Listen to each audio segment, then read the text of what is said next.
Parner police station येथे दाखल गुन्हा क्रमांक 367/2026 मधील चोरीच्या प्रकरणात एकूण 16,50,000 रुपयांचा मुद्देमाल चोरीला गेल्याची नोंद आहे। मात्र पोलिसांच्या तपासात आतापर्यंत केवळ 10,29,000 रुपये जप्त करण्यात आल्याची माहिती समोर आली आहे। त्यामुळे उर्वरित रक्कम तसेच चोरी गेलेले सोने नेमके कुठे आहे, ते कोणाच्या ताब्यात आहे आणि त्याचा शोध का लागलेला नाही, याबाबत प्रश्न उपस्थित होत आहेत। स्थानिक नागरिक व संबंधितांनी या प्रकरणाचा सखोल तपास करण्याची मागणी केली आहे। चोरीतील संपूर्ण मुद्देमाल हस्तगत करण्यासाठी पोलिसांनी अधिक प्रभावी तपास मोहीम राबवावी, संबंधित संशयितांची चौकशी करावी आणि उर्वरित पैसे व सोन्याचा माग काढावा, अशी अपेक्षा व्यक्त होत आहे। या प्रकरणात संपूर्ण सत्य समोर येऊन चोरी गेलेला सर्व मुद्देमाल जप्त करण्यात यावा, अशी मागणी नागरिकांकडून करण्यात येत आहे।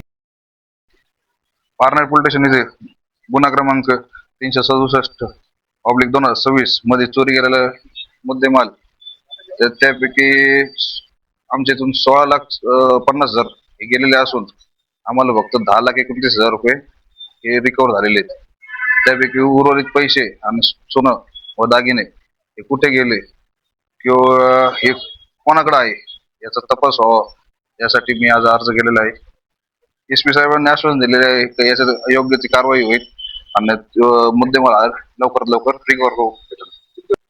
ह्या गोष्टीला 15 दिवस झालेले आहेत। अजून 15 मे रोजी ही घटना झाली होती आणि अजूनपर्यंत वरचे रक्कम अजून भेटलेली नाही। SP साहेबांनी याच्यात जे कोणी दोषी असेल त्यांना कठोर कारवाई करावी आणि लवकरात लवकर याचं पुढची तपासणी करावी, याची सखोल चौकशी करून न्याय द्यावा आम्हाला।